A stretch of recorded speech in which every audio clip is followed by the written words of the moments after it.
Je suis pas sûre qu'il avait prévu de parler de robots cuisiniers, mais on va essayer d'improviser. Donc le titre de sa présentation est sur les technologies et avancées en âge, progrès et obstacles, avec une vue pragmatique, c'est-à-dire terre à terre du sujet. Alors, la première réflexion, c'est le rapport de l'ONU qui est apparu il y a 2 ans, le rapport Kornfeld, qui est un rapport d'expertise sur les problèmes liés à l'avancée en âge, avec les rapports qu'il y a, et en particulier la compensation du handicap qui peut être apportée par les nouvelles technologies. Et dans ce rapport est clairement exprimée l'inquiétude sur le fait que certaines populations, et en particulier la population des plus âgés, sont exclues de ces progrès liés à la technologie. C'est un rapport que je vous incite à aller lire, et c'est un rapport dont on a fait une synthèse dans la revue de gériatrie en 2017, parce qu'il est sorti l'été, il a dû sortir au mois d'août le rapport, et on en a fait un rapport avec Alain aussi en 2017. Donc l'idée, c'est de comprendre en fait s'il y a une vraie différence entre les âgés et les non-âgés par rapport aux technologies, puisque les technologies, comme on l'a vu tout à l'heure, on s'en sert tous dans notre vie quotidienne, et que le problème des âgés, c'est qu'il y a toujours une vision négative, on va dire déficitaire, qui est associée à l'avancée en âge, et qu'on a souvent une confusion entre la longévité, le vieillissement et la vieillesse, qui sont 3 concepts différents. La longévité, c'est le fait que l'espérance de vie recule pour toute la population, dans le monde entier, en fait. Donc c'est un marqueur de qualité de vie pour une population qui a sa longévité qui augmente. Et c'est un recul de l'âge d'apparition des déficits qui peuvent apparaître à cause des maladies chroniques qui surviennent. Plus on vit longtemps, plus on a un risque de développer des maladies. Le vieillissement, c'est un processus différentiel selon les conditions de vie qui peut s'étudier. Donc c'est un marqueur biologique, c'est un marqueur social aussi, qui est lié à l'éducation, à l'hygiène collective, à la prise de risques individuels, bref, à plein de choses. La vieillesse, on est plutôt dans une réflexion d'ordre social ou sociétal qu'on associe souvent à l'apparition des déficiences dites liées à l'âge. Et le fait est que nul peut définir exactement ni ce que c'est que la vieillesse, ni quand ça arrive. On est tous d'accord qu'il y a des jeunes qui ont des conduites de vieux, au sens vieillesse du terme, et des vieux qui font super jeunes pour leur âge. Voilà. Qu'est-ce que ça veut dire stricto sensu? Personne ne sait très bien, mais tout le monde comprend quand on le dit. Donc, voilà. Et puis, au-dessus de ça, et très très porté par la silver economy, nous avons le concept des seniors, qu'on a piqué à nos petits copains anglophones. Et le senior, c'est un terme qui, à y regarder de plus près, est faussement bienveillant et réellement discriminatoire. Parce que voilà, le senior, du coup, il y a un critère d'exclusion supplémentaire. Et quand on regarde les choses comme ça, on se rend compte que malheureusement, c'est assez vrai. Alors, il n'y a pas que du noir, il y a des bénéfices de ces technologies pour les sujets âgés. Mathieu, quand il nous a présenté sa riche introduction ce matin, nous a fait un rappel sur le côté fit and frail, c'est-à-dire la différence entre ceux qu'on appelle les sujets âgés robustes, ceux qui sont finalement comme si qu'ils n'étaient pas vieux, et puis, c'est-à-dire des adultes peut-être un peu plus âgés que les adultes habituels, et puis les fragiles, ceux qui sont... Le terme fragile dit bien les choses, mais ceux qui sont dans un déséquilibre permanent ou dans un équilibre complexe permanent et où on sent bien que le moindre événement supplémentaire risque de les faire basculer du côté précipité de la maladie et précipité soit vers l'aggravation, soit vers la mort. Alors le bénéfice pour les FIT, c'est-à-dire la grande majorité des seniors, la grande majorité des plus de 70 ans, et même des plus de 80 ans, et même des plus de 90 ans, c'est la même que pour les autres, en fait. C'est un adulte parmi d'autres. Donc, ça leur permet d'avoir des bénéfices au niveau de la vie personnelle. Ils peuvent communiquer avec leur entourage, s'envoyer des mails, des photos, des échanges. Ils peuvent avoir aussi accès à une façon facilitée pour des activités bénévoles ou professionnelles. C'est donc un outil contre l'exclusion sociale, qui est pourtant à peu près systématique dès qu'on est mis à pied de son activité professionnelle. Et puis, c'est une facilitation de la vie quotidienne, parce que vous pouvez commander des trucs de votre ordinateur, vous pouvez, comme l'a rappelé Alain, payer par PayPal, faire plein de trucs avec des outils dont vous ne savez même plus aujourd'hui que c'est des outils, tellement c'est habituel dans votre vie quotidienne. Et pourtant, il y a des obstacles à ce progrès, même pour les personnes âgées fit. La grande partie de ces populations, comme on l'a rappelé tout à l'heure, n'a pas eu accès à ces technologies-là. Ça va changer, ça, parce que les moins jeunes d'aujourd'hui sont les vieux de demain. Et aujourd'hui, tout le monde a un smartphone parmi nous et parmi nos parents. Donc, de toute façon, ça va évoluer. Mais il faut avoir la motivation. Et quand on n'a pas envie, obliger l'autre à utiliser quelque chose alors qu'il ne veut pas, c'est compliqué. Donc, on peut faire de l'expérimentation, de l'enseignement systématique. Ça ne marchera pas très bien. Par contre, de l'enseignement à ceux qui sont motivés, ça, on a plusieurs expériences qui montrent que ça marche bien. Par contre, ceux qui ont déjà décidé qu'ils ne voulaient plus appeler leurs petits-enfants, plus lire les nouvelles et plus rien faire du tout, les obliger à se servir d'un outil connecté, ça n'a pas de sens. On revient à la question du sens de tout à l'heure. Il y a la question des obsolescences qu'on a évoquées un peu tout à l'heure. Il y a l'obsolescence des machines, ça tout le monde connaît. Le jour où vous achetez votre ordinateur, il est déjà mort. Le jour où vous achetez votre machine à café, c'est à peu près pareil. Et puis, vous savez aujourd'hui que si vous avez une voiture un peu âgée, vous n'avez bientôt plus le droit de la conduire à Paris. Enfin, c'est déjà commencé si elle est vraiment très très vieille. On ne sait pas très bien encore quoi faire des amateurs de voitures de collection. Mais, donc il y a une vraie question par rapport à l'obsolescence de la machine, mais il y en a une aussi derrière sur l'obsolescence finalement programmée de l'homme. Dans cette réflexion-là, qu'on a depuis très longtemps, il y a l'idée qu'on est un peu périmé à partir de 45 ans. Et ce qui est assez amusant, c'est qu'initialement, donc ça date des années 60, avec un psychiatre qui a écrit que finalement, à partir de 45 ans, on n'était plus capable d'apprentissage. Et donc, à partir du moment où on n'était plus capable d'apprendre, ça ne servait à rien de vous faire de la formation, de la reconversion professionnelle, etc. Vous étiez bon pour aller faire au mieux un peu de transmission senior et sinon d'aller vous occuper ailleurs, en tout cas d'être mis au banc assez facilement.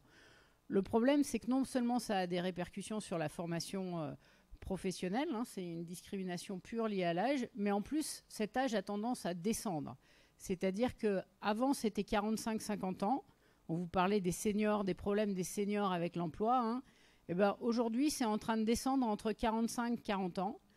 Et que le temps, finalement, où on est un super adulte compétent, puisque je vous rappelle que le jeune est aussi un peu problématique, hein, avant d'être formé et efficient. Donc, on va dire que de façon caricaturale, ben, vous êtes un adulte 100% actif dans l'entreprise et intéressant pour l'entreprise entre 30 et 40 ans. Avant, vous êtes un boulet. Après, vous êtes un boulet qui coûte cher. Donc, voilà. Aujourd'hui, il y a plusieurs recours par rapport à la Cour européenne des droits de l'homme et on imagine assez facilement que ce sont des recours qui sont, la plupart du temps, 100% gagnants pour ceux qui attaquent. J'entends en France. Alors, finalement, l'adulte fit, hein, robuste, il diffère de l'adulte standard, plus jeune donc, que par des obstacles qui sont artificiels, qui est l'idée potentiellement des incapacités. Alors, la vision, c'est une incapacité majeure. En France, c'est les vieux qui ont des problèmes de vision. Dans d'autres parties du monde, c'est les jeunes à cause du diabète, à cause de maladies particulières. Donc, je vous ai déjà parlé des expériences de formation, hein, mais ça marche très très bien et on se rend compte qu'à partir du moment où on oublie de voir l'âge, eh ben, on progresse très rapidement et on permet aux gens d'avoir accès à la technologie sans problème, ce qui veut dire qu'on utilise la technologie comme un outil et non comme un but.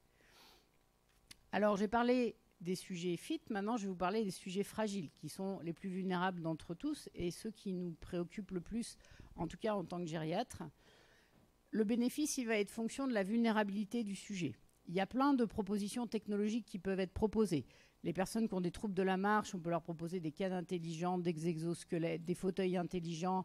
Il y a les audioprothèses pour les problèmes auditifs. Il y a des lunettes intelligentes, pas que celles qui vous déshabillent ou qui vous écrivent votre texte. Là, ce serait le luxe pour pouvoir discuter, où votre texte est écrit sur le prompteur dans vos lunettes. Il y a toutes les luttes contre l'isolement social. Mais alors, à ce moment-là, ça, tout ce que je vous raconte, est-ce que c'est vraiment limité à l'âge ? Finalement, ce ne sont que des compensations du handicap, quel que soit le handicap. Pas besoin d'être vieux pour avoir des problèmes de la marche, pas besoin de l'être pour avoir des problèmes d'isolement sociaux et encore moins pour avoir des problèmes de vue. Du coup, il existe des obstacles à la compensation des handicaps du sujet fragile, sans doute encore plus que celle du sujet plus handicapé plus jeune. Parce qu'en France, vous savez, on est handicapé avant 60 ans et on est dépendant après 60 ans. C'est important de le comprendre et de le savoir. Cette discrimination liée à l'âge, en fait, elle n'existe que dans 3 pays dans l'Union européenne. Je vais garder le Royaume-Uni juste pour mon topo. Mais en tout cas, en France, en Grèce et en Royaume-Uni, on considère les choses plus liées à l'âge qu'en regardant les personnes par rapport à leur capacité ou à leur capacité. Donc du coup, vous voyez qu'on est un petit peu dans la problématique de savoir qu'il y a peut-être besoin d'une autre vision et qu'il ne faut peut-être pas parler de gérontotechnologie, mais plus de technologie liée au handicap, et qu'à ce moment-là, ça permettrait peut-être de contourner l'obstacle. Parce qu'à tous les âges, il y a plein de handicaps, et que le fait est que si vous avez en plus un handicap cognitif associé, vous aurez plus de mal en fait à mettre les aides en place. Alors, les diapos de fin sont autour de la dépendance. Et donc, je vous rappelle que la dépendance, c'est le besoin d'aide humaine pour les activités élémentaires de la vie quotidienne, que ce n'est pas un aboutissement normal de la vieillesse, mais que c'est la conséquence de maladies qu'il est important d'avoir diagnostiquées et prises en charge. Parfois, c'est aussi la conséquence de la iatrogénie, ou en tout cas de ce qu'on a pu mettre en place de façon inadéquate. Et que par rapport à cette fameuse dépendance, il peut y avoir une aide de la technologie. L'aide, elle se fait pour la personne, mais elle se fait aussi beaucoup pour les aidants et pour les soignants. Il y a tous les piluliers électroniques, j'ai parlé des fauteuils, etc., mais il y a beaucoup d'aide à la compétence. Et l'idée, c'est là de réorienter l'aide humaine et de laisser plus de temps au relationnel en permettant à la technologie en fait, d'assurer une partie de ce que faisaient les humains pour laisser du temps aux humains pour faire du relationnel avec le sujet. On a besoin de preuves par rapport à ça, et donc il est important de différencier ce qu'on appelle les outils technologiques d'animation, comme les tables et les tablettes, comme on a vu là, pour permettre de faire de la stimulation, pour permettre de faire du relationnel, du contact, parfois de l'éducation. Des gadgets pour lesquels il y a aussi beaucoup d'argent et de fonctionnement qui est mis en place, mais pour lesquels on n'a pas forcément de visée directe, ni pour le sujet, ni pour les aides. Et des technologies qui sont à visée de diminution de l'humain. Et ça fait vraiment partie des choses importantes. Je pense que le temps humain, mais supprimer du temps humain, si on le dégage pour le retourner vers le sujet, c'est pas la même chose que supprimer du temps humain tout court. Et ça, il faut y faire extrêmement attention. Alors, il reste qu'il y a des obstacles aussi pour l'application de ces principes-là autour de la dépendance, que, on va être franc, hein, ça palpite personne. Il y a marqué, il a écrit frilosité des décideurs, mais c'est vraiment, c'est pire que ça. Hein. Qu'il y a clairement une insuffisance de coopération entre les ingénieurs et les médecins. Enfin, assez régulièrement, il y a des gens qui arrivent en disant « ça y est, j'ai découvert le truc qui vous manque depuis si longtemps ». On dit « ouais, mais ça existe depuis des plombes, où on n'en a absolument pas besoin, c'est en pratique ». D'avoir l'ECG du patient quand il est en train de tomber, c'est très très bien, mais en pratique, voilà. Est-ce que c'est vital pour tout le monde? Je ne sais pas. Il y a une insuffisance de formation de ceux qui peuvent distribuer ces produits, et donc comme ils ne comprennent pas forcément, ils ne savent pas former les équipes ne savent pas les utiliser.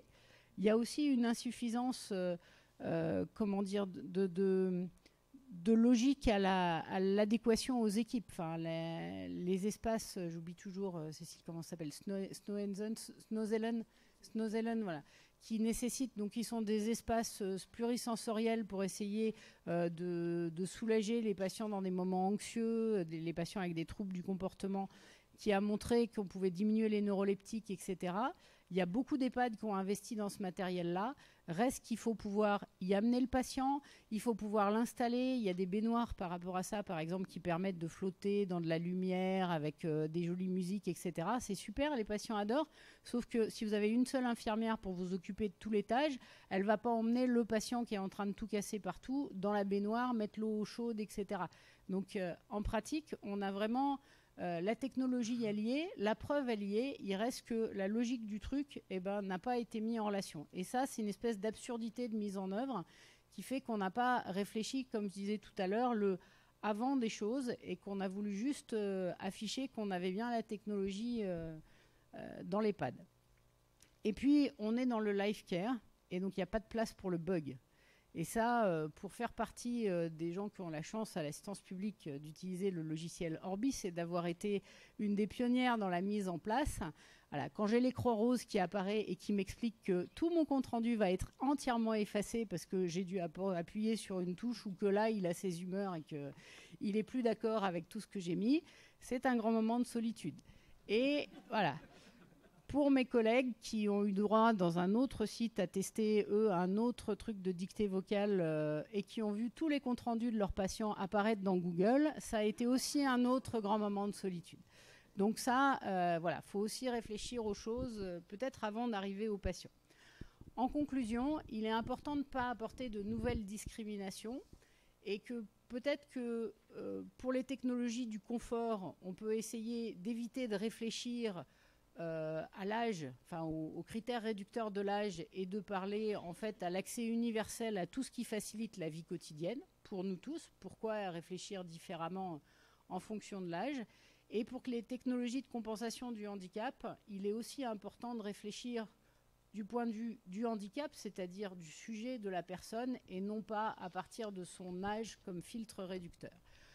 Tout en même réflexion par rapport à toutes les technologies d'assistance à la dépendance. On a tous à gagner à travailler ensemble et en particulier le sujet dont nous prenons soin. Merci à tous.